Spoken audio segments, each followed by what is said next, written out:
Diukur. Dapat diuji. Dapat direplikasi. Terbuka terhadap penolakan.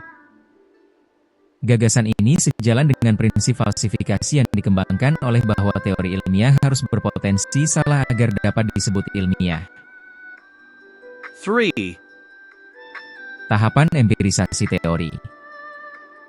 Proses empirisasi teori meliputi identifikasi konstruk teoritis, operasionalisasi variabel, penyusunan instrumen, pengumpulan data, analisis statistik, evaluasi model, sintesis hasil.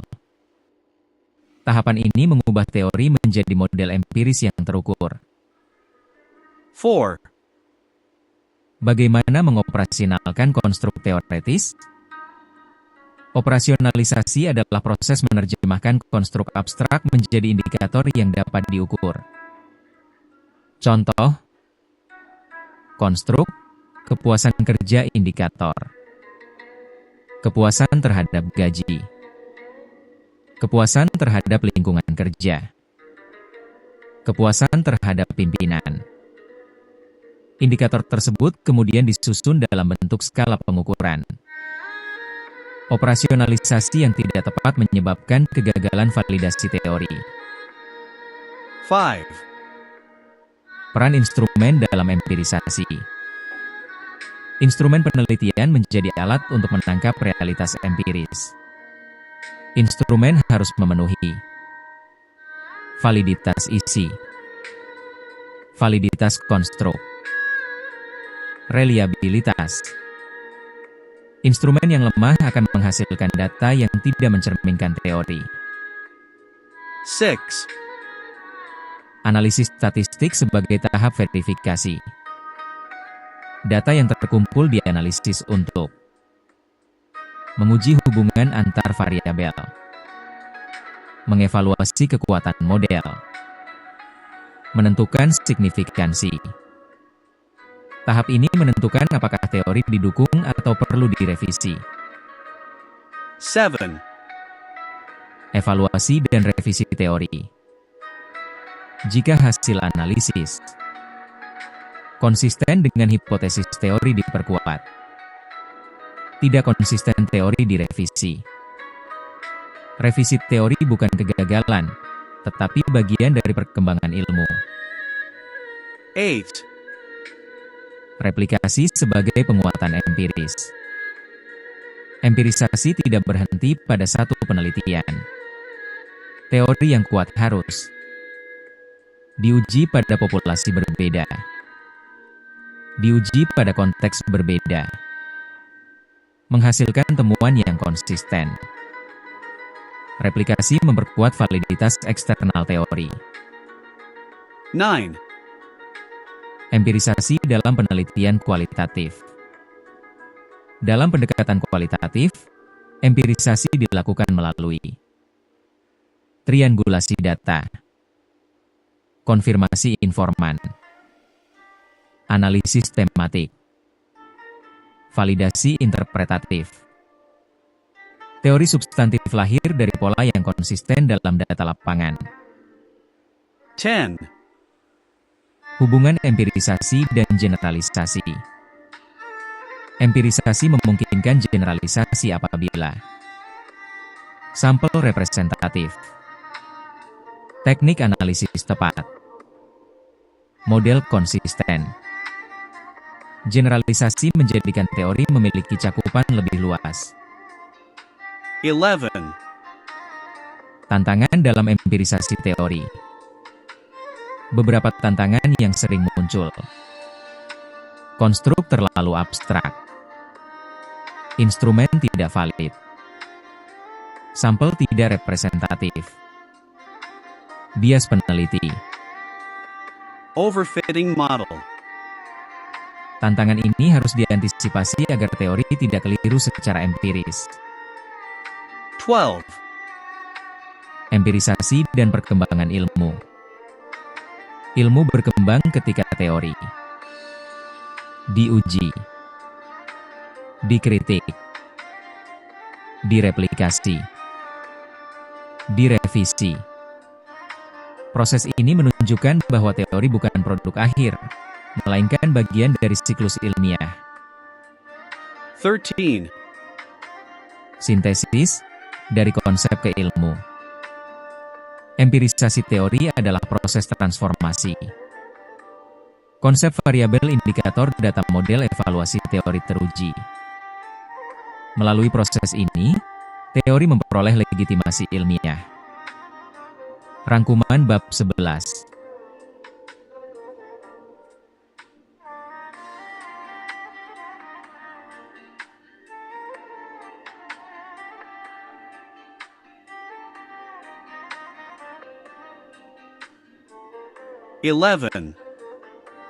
Empirisasi teori merupakan proses penerjemahan konstruk abstrak menjadi variabel terukur yang diuji melalui instrumen dan analisis statistik. Tahapan operasionalisasi, validasi, pengujian, evaluasi, dan replikasi menjadi mekanisme utama dalam memastikan teori memiliki dasar empiris yang kuat. Teori yang telah diempiriskan secara konsisten dan direplikasi dalam berbagai konteks akan berkembang menjadi teori formal yang kokoh dalam tradisi ilmiah. Jika Profesor berkenan, saya dapat melanjutkan.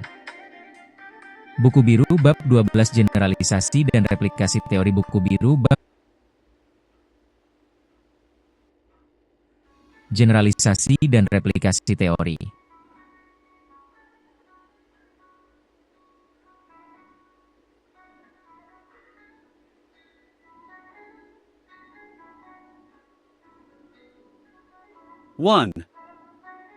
Mengapa generalisasi penting dalam teori?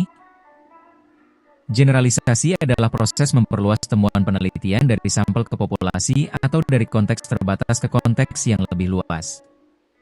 Tanpa generalisasi, hasil penelitian hanya menjadi temuan lokal dan tidak memiliki kontribusi teoritis. Teori ilmiah harus memiliki cakupan yang luas, konsistensi pada berbagai konteks, kemampuan prediktif. Generalisasi menjadikan teori bersifat universal atau setidaknya lintas konteks. 2. Hubungan antara generalisasi dan inferensi statistik. Inferensi statistik memungkinkan peneliti menarik kesimpulan tentang populasi berdasarkan data sampel.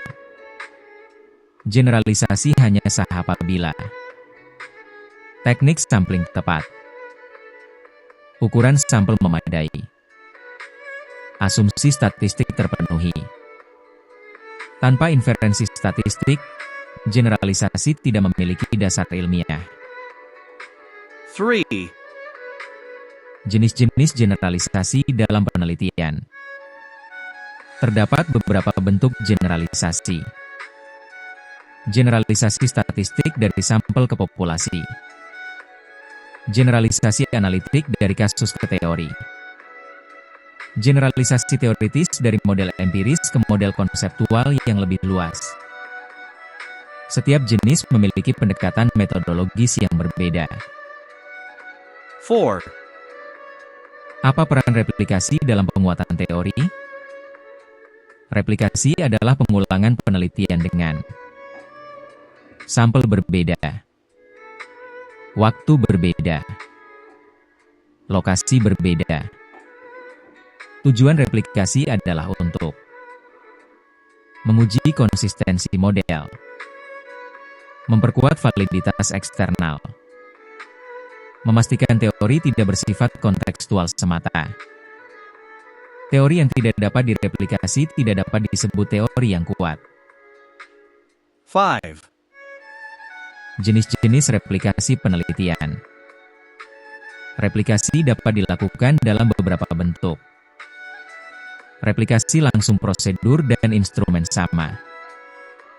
Replikasi konseptual variabel sama, metode berbeda. Replikasi eksternal konteks dan populasi berbeda. Replikasi konseptual dan eksternal lebih berkontribusi pada pengembangan teori. 6. Generalisasi dalam penelitian kualitatif. Dalam penelitian kualitatif, generalisasi tidak dilakukan secara statistik, tetapi melalui transferabilitas, kesamaan pola, kedalaman konteks. Generalisasi kualitatif bersifat analitik, yaitu menghubungkan temuan dengan teori. 7. Validitas eksternal sebagai dasar generalisasi. Validitas eksternal menunjukkan sejauh mana temuan penelitian dapat diterapkan pada populasi yang lebih luas. Validitas eksternal dipengaruhi oleh representativitas sampel, kesesuaian konteks, konsistensi model.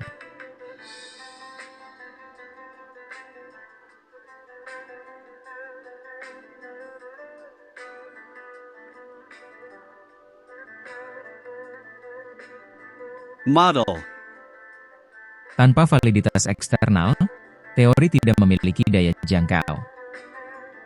8. Tantangan dalam generalisasi. Beberapa hambatan dalam generalisasi. Sampel kecil. Teknik sampling non-probabilitas. Bias responden. Konteks penelitian yang terlalu spesifik. Peneliti harus menjelaskan batasan generalisasi secara eksplisit. 9. Hubungan antara generalisasi dan teori formal. Teori formal lahir ketika model empiris diuji pada berbagai konteks. Hasil penelitian konsisten. Hubungan variabel stabil. Proses ini menjadikan teori memiliki sifat universal. 10. Meta-analisis sebagai generalisasi tingkat tinggi. Meta-analisis menggabungkan hasil dari berbagai penelitian untuk menemukan pola umum, mengukur kekuatan efek, memperkuat teori. Meta-analisis merupakan bentuk generalisasi paling kuat dalam penelitian kuantitatif. 11. Replikasi sebagai mekanisme koreksi ilmu. Replikasi memungkinkan identifikasi kesalahan model, pengujian ulang asumsi, revisi teori. Dengan demikian, replikasi menjaga ilmu tetap dinamis. 12. Generalisasi dan konteks sosial. Tidak semua teori dapat digeneralisasi secara universal. Faktor budaya, ekonomi, organisasi, teknologi dapat mempengaruhi hubungan antar variabel. Oleh karena itu, generalisasi harus mempertimbangkan konteks. 13. Sintesis dari temuan lokal ke teori universal. Generalisasi dan replikasi mengubah temuan lokal model konsisten teori lintas konteks teori formal. Proses ini merupakan tahap akhir dalam pembentukan teori ilmiah. Rangkuman bab 12. Generalisasi memperluas temuan penelitian dari sampel ke populasi atau dari konteks tertentu ke konteks yang lebih luas sehingga teori memiliki daya jangkau yang lebih besar. Replikasi berfungsi untuk menguji konsistensi model pada berbagai sampel dan situasi sehingga memperkuat validitas eksternal teori. Teori formal lahir dari hasil penelitian yang konsisten, direplikasi, dan digeneralisasi secara metodologis serta kontekstual. Jika Profesor berkenan, saya dapat melanjutkan. Buku biru bab 13 integrasi filsafat, metodologi, statistika dalam pembentukan teori. 1. Mengapa integrasi 3 pilar ilmu diperlukan? Pembentukan teori ilmiah tidak dapat berdiri pada satu dimensi. Teori yang kuat lahir dari integrasi antara Filsafat ilmu sebagai landasan ontologis dan epistemologis. Metodologi penelitian sebagai prosedur sistematis. Statistika sebagai alat verifikasi empiris. Tanpa filsafat, penelitian kehilangan arah konseptual. Tanpa metodologi, penelitian menjadi tidak sistematis. Tanpa statistika, penelitian tidak memiliki bukti empiris. Integrasi ketiganya menghasilkan teori yang rasional, sistematis, dan teruji. 2. Filsafat sebagai fondasi ontologis teori. Filsafat menentukan apa yang diteliti, ontologi. Bagaimana pengetahuan diperoleh, epistemologi. Untuk apa pengetahuan digunakan, aksiologi. Landasan ini memastikan bahwa teori memiliki makna konseptual dan relevansi ilmiah. Pemikiran menunjukkan bahwa perkembangan ilmu terjadi melalui perubahan paradigma yang berakar pada filsafat ilmu. 3. Metodologi sebagai mekanisme sistematis. Metodologi mengubah gagasan filosofis menjadi prosedur penelitian melalui perumusan masalah, penyusunan hipotesis, desain penelitian, pengumpulan data. Metodologi memastikan bahwa penelitian dapat direplikasi dan diuji. 4. Statistika sebagai instrumen verifikasi.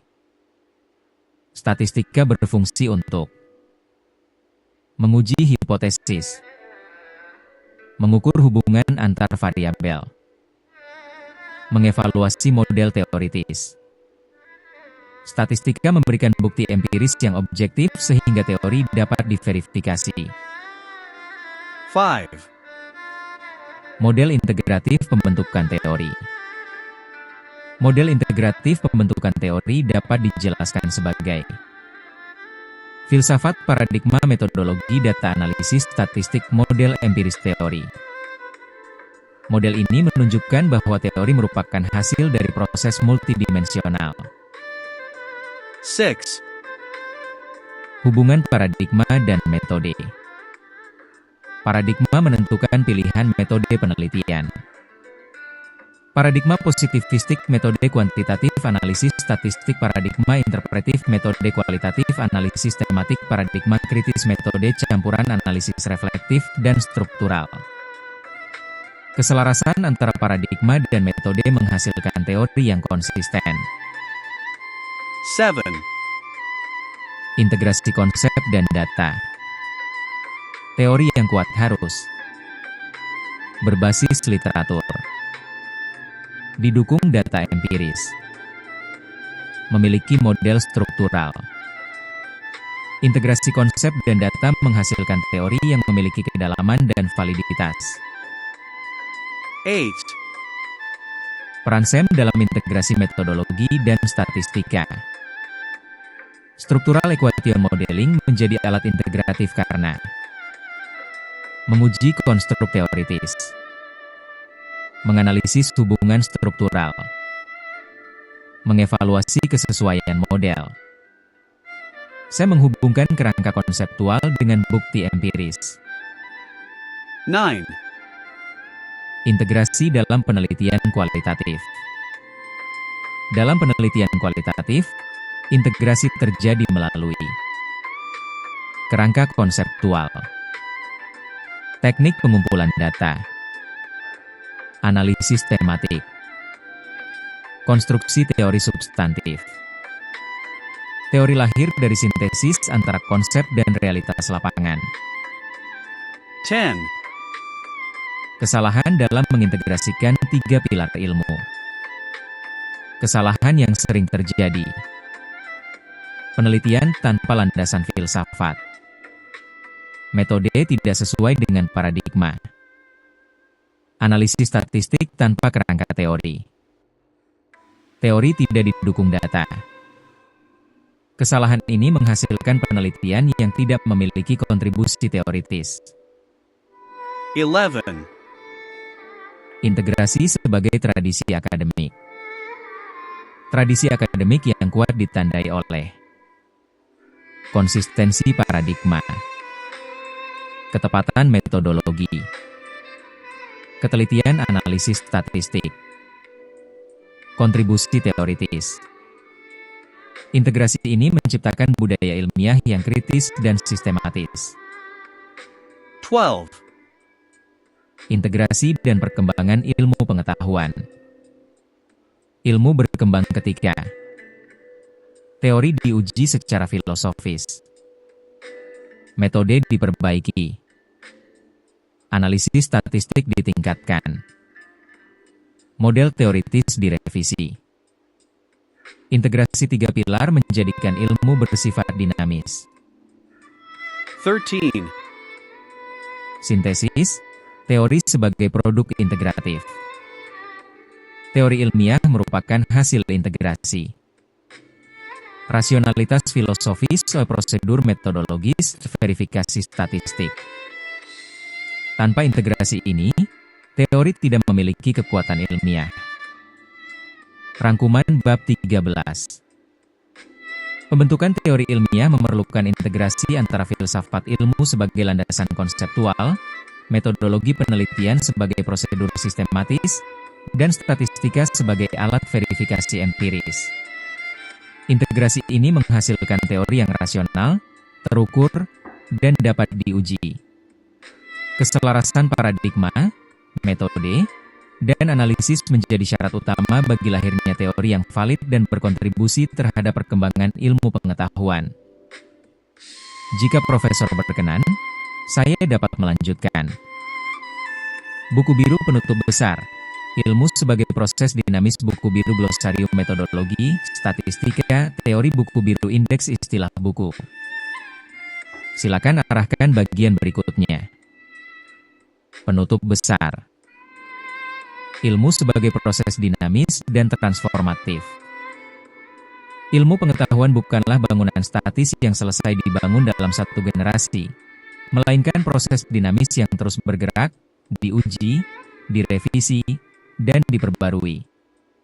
Sejarah perkembangan ilmu menunjukkan bahwa teori yang dahulu dianggap absolut dapat berubah ketika paradigma baru muncul dan bukti empiris berkembang. Dinamika ini membuktikan bahwa ilmu hidup melalui dialog antara rasio, pengalaman, dan nilai.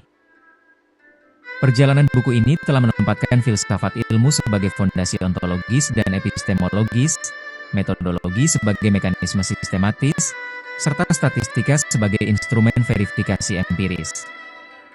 Ketiganya membentuk satu kesatuan yang tidak terpisahkan dalam pembentukan teori. Tanpa filsafat, penelitian kehilangan arah konseptual. Tanpa metodologi, penelitian kehilangan sistematika.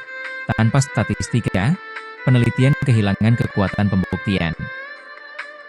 Pemikiran menegaskan bahwa ilmu berkembang melalui proses falsifikasi, yakni keberanian untuk menguji dan bahkan menggugurkan teori yang tidak lagi sesuai dengan fakta. Sementara menjelaskan bahwa perubahan besar dalam ilmu terjadi melalui revolusi paradigma. Dua perspektif ini menegaskan bahwa dinamika ilmu adalah keniscayaan, ilmu dan tanggung jawab moral. Ilmu tidak netral secara nilai. Ia selalu membawa konsekuensi sosial, politik, dan moral. Oleh karena itu, pembentukan teori tidak boleh berhenti pada aspek rasional dan teknis, tetapi harus mempertimbangkan dimensi etika dan kemaslahatan. Allah Subhanahu wa Ta'ala berfirman, يرفع الله الذين آمنوا منكم والذين أوتوا العلم درجات. Allah akan meninggikan orang-orang yang beriman di antara kamu dan orang-orang yang diberi ilmu pengetahuan beberapa derajat. Quran Surat Al-Mujadila 11. Ayat ini menegaskan bahwa ilmu memiliki nilai spiritual dan tanggung jawab moral. Ilmu yang benar adalah ilmu yang membawa kemanfaatan dan keadilan. Ilmu sebagai proses integratif.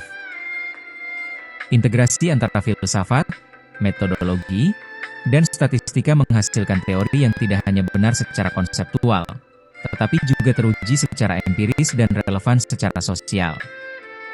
Integrasi ini membentuk siklus ilmiah.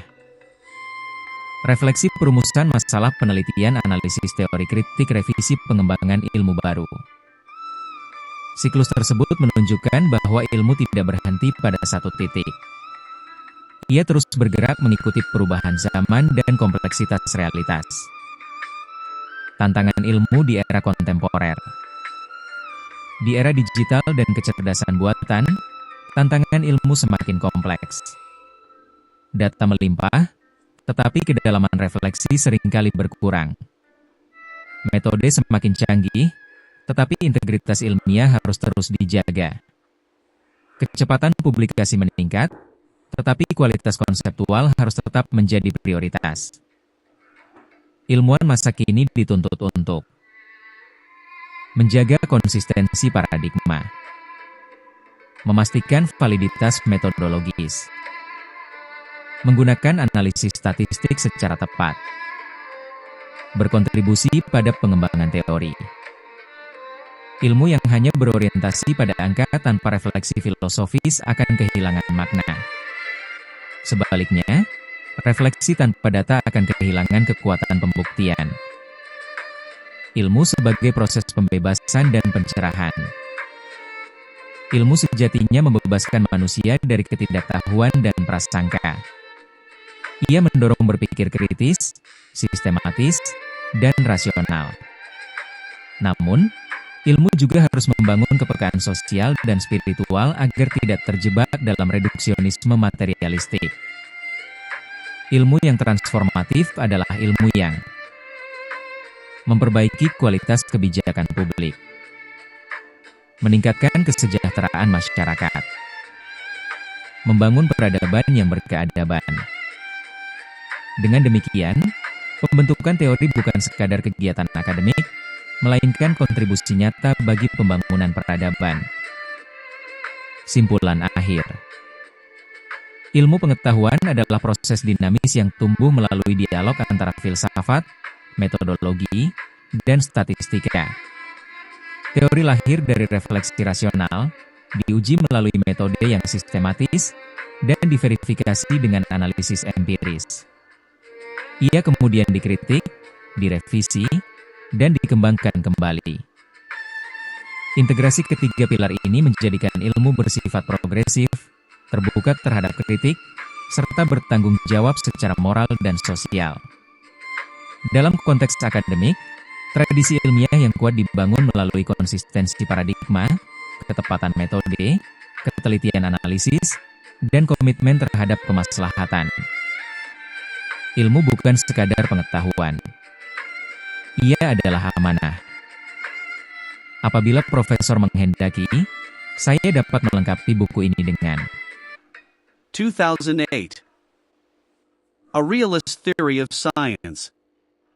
London, Routledge. Creswell, J. Vaux. 2018.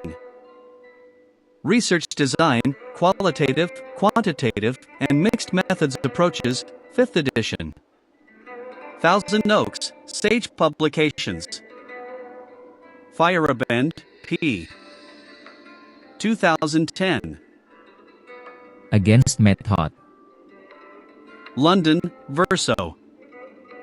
Gube. I. G. y Lincoln, Y. S. 1994. Competing Paradigms in Qualitative Research. In Handbook of Qualitative Research. Thousand Oaks, Sage. Hidayat, Komarudin. 2014. Memahami bahasa agama. Jakarta, Paramadina. Kurlinger, F. N. Eli H. B. 2000. Foundations of Behavioral Research. New York, Harcourt College Publishers. Kuhn, T. S. 2012. The Structure of Scientific Revolutions, 4th edition. Chicago, University of Chicago Press. Lakatos, I. 1978. The Methodology of Scientific Research Programs. Cambridge, Cambridge University Press. Moléong, LJ. 2021. Metodologi penelitian kualitatif. Bandung, Remaja Rosda Karya. Nomen, Vous. L. 2014. Social Research Methods, Qualitative and Quantitative Approaches, 7th edition. Boston, Pearson. Popper, K.L.R. 2005. The Logic of Scientific Discovery. London, Routledge. Reza, G. 2011. Sociological Theory, 8th edition. New York, McGraw-Hill. Sugiono. 2022. Metode penelitian kuantitatif, kualitatif, dan R&D. Bandung, Alpha Beta. Surya Sumantri, J. S. 2017. Filsafat Ilmu, sebuah pengantar populer. Jakarta, Pustaka Sinar Harapan. Tashikori, A., and Tedlai, C. 2010. Mixed Methodology, Combining Qualitative and Quantitative Approaches. Thousand Oaks, Sage Publications. Wajdi, M. B. N. 2020. Integrasi ilmu dan Islam dalam perspektif pendidikan tinggi. Nganjuk, STI Press. Winarno, W. Vous. 2018. Analisis data dalam penelitian kuantitatif. Yogyakarta, UPP STIM YKPN. Een, R.K. 2018. Case Study Research and Applications, Design and Methods, 6th edition. Thousand Oaks, Sage Publications. Jika profesor menghendaki, saya bisa menambahkan referensi khusus filsafat ilmu Islam. Menyusun referensi jurnal internasional. Ilmu tidak netral secara nilai. Ia selalu membawa konsekuensi sosial, politik, dan moral. Oleh karena itu, pembentukan teori tidak boleh berhenti pada aspek rasional dan teknis, tetapi harus mempertimbangkan dimensi etika dan kemaslahatan. Allah Subhanahu wa Ta'ala berfirman, يرفع الله الذين آمنوا منكم والذين أوتوا العلم درجة. Allah akan meninggikan orang-orang yang beriman di antara kamu dan orang-orang yang diberi ilmu pengetahuan beberapa derajat. Quran Surat. Al-Mujadila, 11. Ayat ini menegaskan bahwa ilmu memiliki nilai spiritual dan tanggung jawab moral. Ilmu yang benar adalah ilmu yang membawa kemanfaatan dan keadilan. Ilmu sebagai proses integratif. Integrasi antara filsafat, metodologi, dan statistika menghasilkan teori yang tidak hanya benar secara konseptual, tetapi juga teruji secara empiris dan relevan secara sosial. Integrasi ini membentuk siklus ilmiah. Refleksi perumusan masalah penelitian analisis teori kritik revisi pengembangan ilmu baru. Siklus tersebut menunjukkan bahwa ilmu tidak berhenti pada satu titik.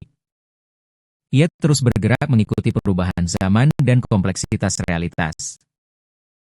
Tantangan ilmu di era kontemporer. Di era digital dan kecerdasan buatan, tantangan ilmu semakin kompleks. Data melimpah, tetapi kedalaman refleksi seringkali berkurang. Metode semakin canggih, tetapi integritas ilmiah harus terus dijaga. Kecepatan publikasi meningkat, tetapi kualitas konseptual harus tetap menjadi prioritas. Ilmuwan masa kini dituntut untuk menjaga konsistensi paradigma, memastikan validitas metodologis, menggunakan analisis statistik secara tepat, berkontribusi pada pengembangan teori. Ilmu yang hanya berorientasi pada angka tanpa refleksi filosofis akan kehilangan makna. Sebaliknya, refleksi tanpa data akan kehilangan kekuatan pembuktian. Ilmu sebagai proses pembebasan dan pencerahan. Ilmu sejatinya membebaskan manusia dari ketidaktahuan dan prasangka. Ia mendorong berpikir kritis, sistematis, dan rasional. Namun, ilmu juga harus membangun kepekaan sosial dan spiritual agar tidak terjebak dalam reduksionisme materialistik. Ilmu yang transformatif adalah ilmu yang memperbaiki kualitas kebijakan publik, meningkatkan kesejahteraan masyarakat, membangun peradaban yang berkeadaban. Dengan demikian, pembentukan teori bukan sekadar kegiatan akademik, melainkan kontribusi nyata bagi pembangunan peradaban. Simpulan akhir. Ilmu pengetahuan adalah proses dinamis yang tumbuh melalui dialog antara filsafat, metodologi, dan statistika. Teori lahir dari refleksi rasional, diuji melalui metode yang sistematis, dan diverifikasi dengan analisis empiris. Ia kemudian dikritik, direvisi, dan dikembangkan kembali. Integrasi ketiga pilar ini menjadikan ilmu bersifat progresif, terbuka terhadap kritik, serta bertanggung jawab secara moral dan sosial. Dalam konteks akademik, tradisi ilmiah yang kuat dibangun melalui konsistensi paradigma, ketepatan metode, ketelitian analisis, dan komitmen terhadap kemaslahatan. Ilmu bukan sekadar pengetahuan. Ia adalah amanah. Apabila Profesor menghendaki, saya dapat melengkapi buku ini dengan Glosarium istilah filsafat dan metodologi, indeks konsep dan tokoh, daftar pustaka terstruktur, apa, Chicago, desain cover dan sinopsis buku. Silakan arahkan bagian akhir yang diinginkan. Daftar referensi.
Daftar referensi.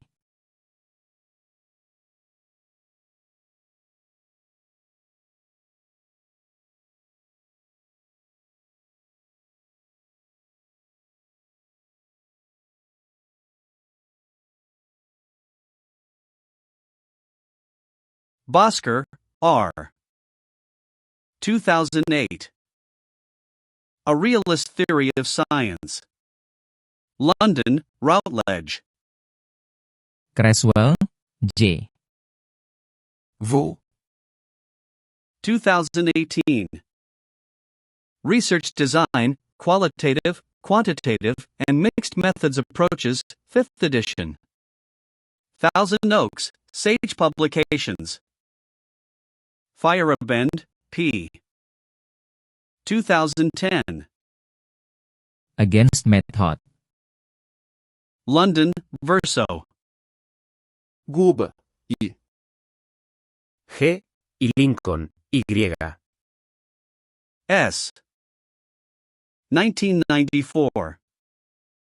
Competing Paradigms in Qualitative Research. In Handbook of Qualitative Research. Thousand Oaks, Sage. Hidayat, Komarudin. 2014. Memahami bahasa agama. Jakarta, Paramadina. Kurlinger, F. N. Eli. H. B. 2000.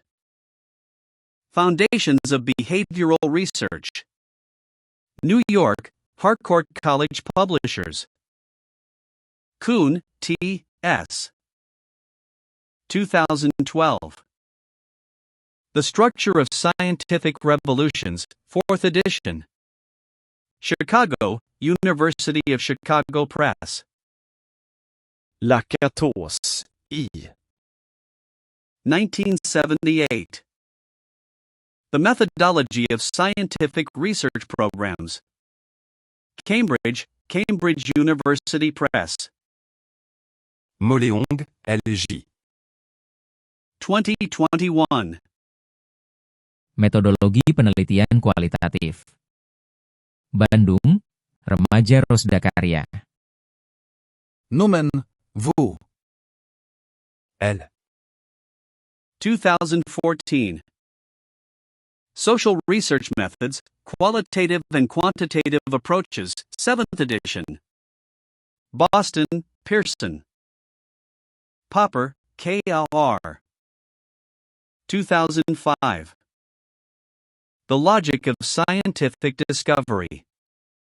London, Routledge. Reza, G. 2011. Sociological Theory, 8th edition. New York, McGraw-Hill. Sugiono. 2022. Metode penelitian kuantitatif, kualitatif, dan R&D.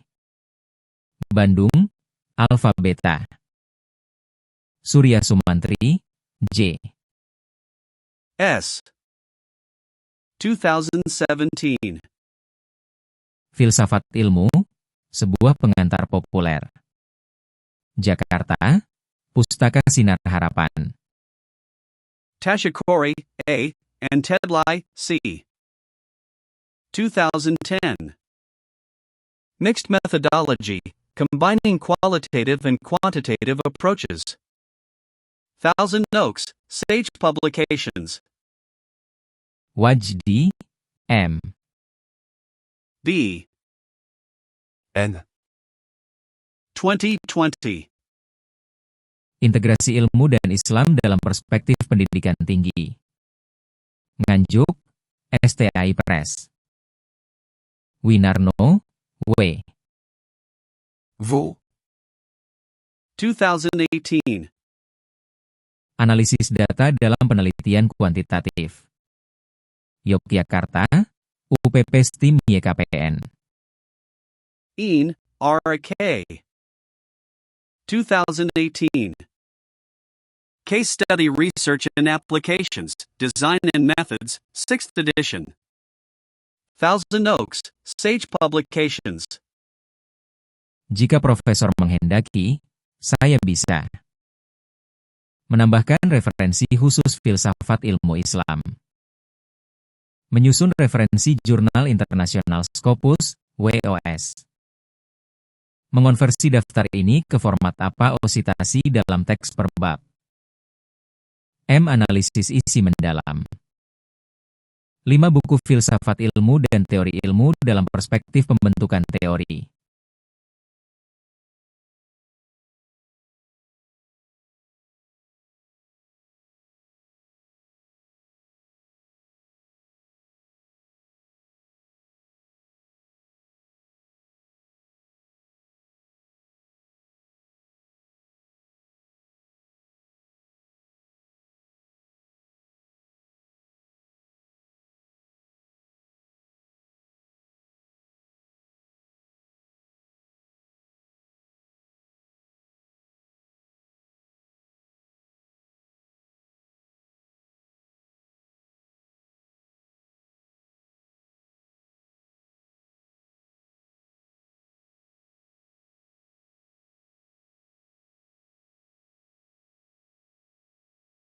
Teori.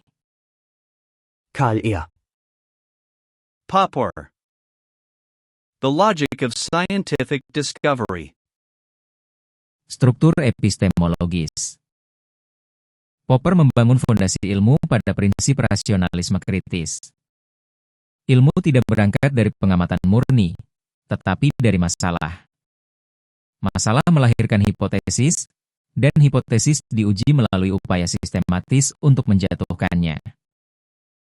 Konsep falsifikasi sebagai mekanisme teori.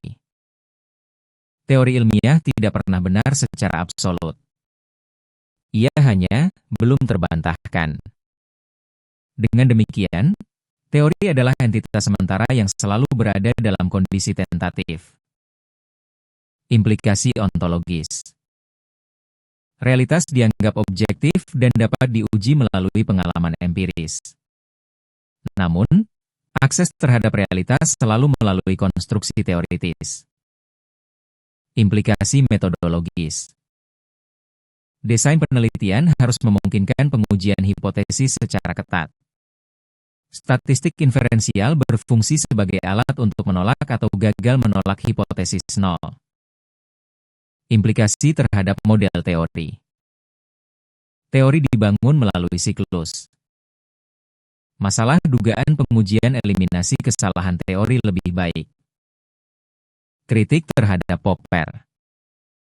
Pendekatan falsifikasi seringkali sulit diterapkan dalam ilmu sosial karena variabel tidak sepenuhnya terkontrol. Thomas S. Kuhn. The structure of scientific revolutions. Struktur paradigmatik ilmu. Kuhn melihat ilmu sebagai aktivitas komunitas ilmiah yang bekerja dalam kerangka paradigma. Paradigma menentukan. Objek penelitian. Metode. Instrumen. Standar kebenaran. Ilmu normal dan anomali. Dalam fase ilmu normal, penelitian bertujuan memperkuat paradigma. Namun, akumulasi anomali memicu krisis yang berujung pada revolusi ilmiah.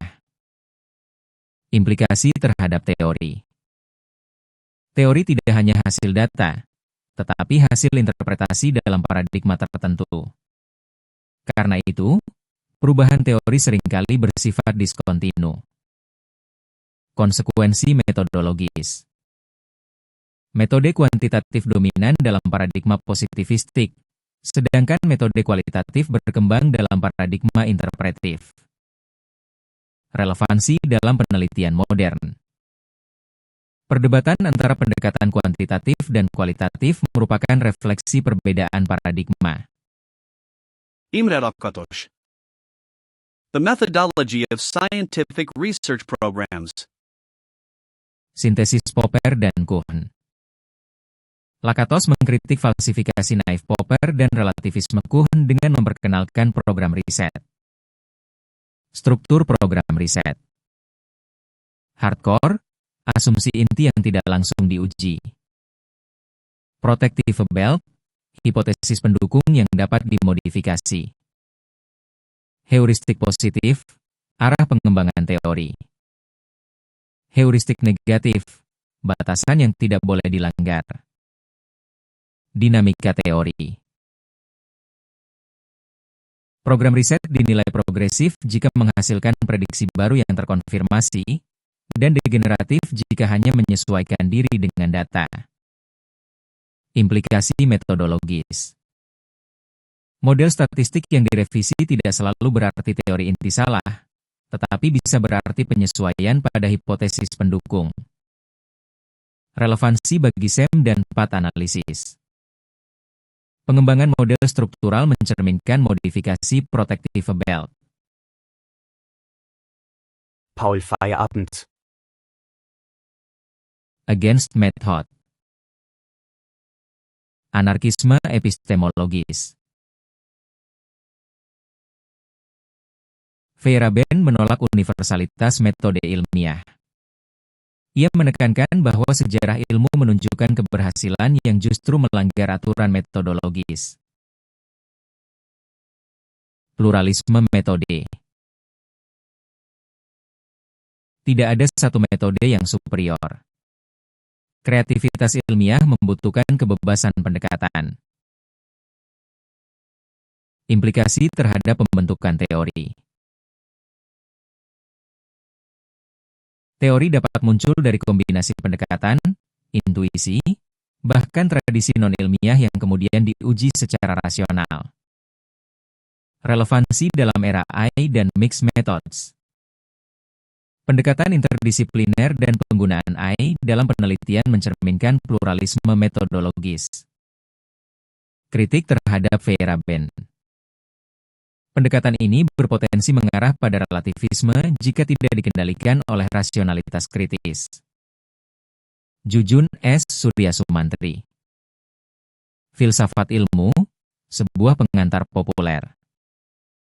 Kerangka filsafat ilmu. Suryasumantri mengintegrasikan ontologi, epistemologi, dan aksiologi sebagai 3 pilar ilmu. Karakter ilmu. Ilmu bersifat rasional, empiris, sistematis, objektif, dan kumulatif. Hubungan ilmu dan nilai.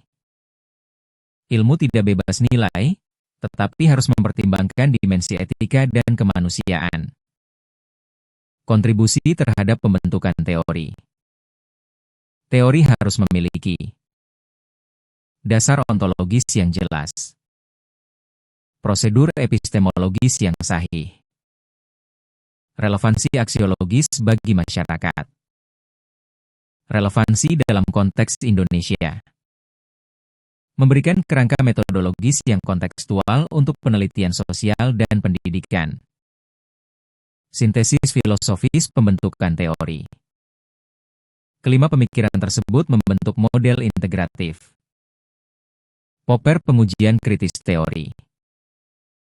Kuhn paradigma sebagai kerangka interpretasi. Lakatos program riset progresif. Feyerabend pluralisme metodologis. Suryasumantri integrasi ontologi, epistemologi, aksiologi. Model dialektika pembentukan teori. Realitas paradigma hipotesis pengujian statistik anomali revisi model program riset teori baru evaluasi aksiologis. Model ini menunjukkan bahwa teori bukan hasil tunggal dari data, tetapi hasil interaksi antara.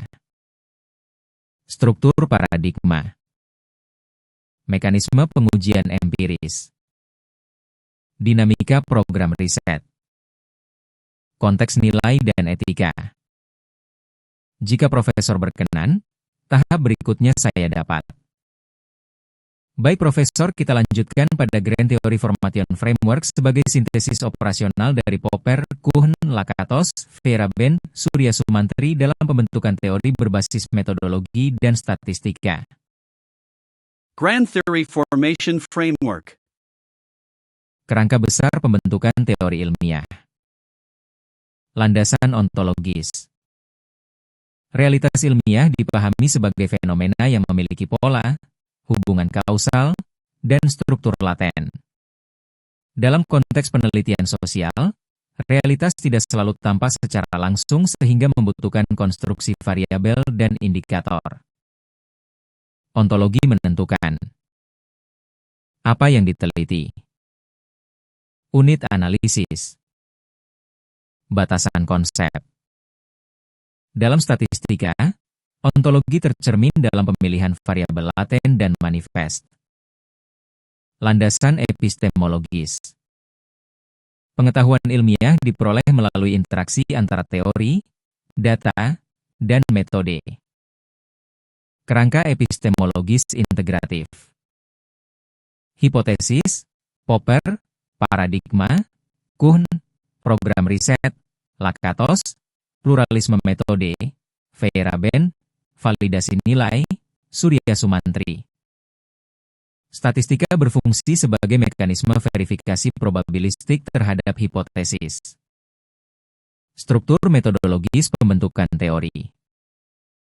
Tahap 1, formulasi masalah. Masalah ilmiah muncul dari kesenjangan teori atau anomali empiris. Tahap 2, konstruksi model konseptual. Hubungan antar variabel dirumuskan dalam bentuk model teoritis. Tahap 3, operasionalisasi variabel. Variabel laten indikator instrumen pengukuran. Tahap 4, pengujian empiris. Menggunakan regresi. Path analisis.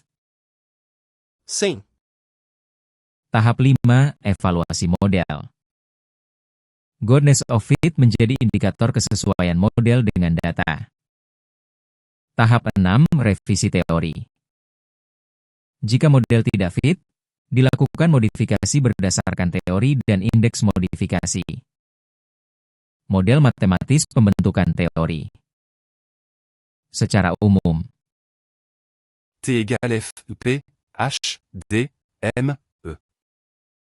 di mana T teori, P paradigma, H hipotesis, D data empiris, M model statistik, E evaluasi aksiologis. Dalam SEM, I. Ramaksi Zita. model struktural yang fit menunjukkan dukungan empiris terhadap teori. Siklus dialektik pembentukan teori. Observasi anomali hipotesis pengujian model revisi teori paradigma baru. Siklus ini bersifat kumulatif dan progresif. Integrasi nilai ilmu. Ilmu tidak hanya benar secara metodologis, tetapi juga harus etis, bermanfaat, kontekstual. Sebagaimana prinsip aksiologi ilmu. Implikasi bagi penelitian doktoral. Kerangka ini dapat digunakan sebagai dasar penyusunan grand teori disertasi, panduan pengembangan model struktural, dasar integrasi metodologi kuantitatif dan kualitatif, kerangka justifikasi paradigma penelitian. Jika Profesor setuju, saya akan lanjutkan dengan diagram berwarna Grand Theory Formation Framework. Contoh penerapan pada model SEM disertasi. Template narasi Grand Theory untuk bab 2 disertasi S3. Menyusun diagram berwarna integrasi Popper,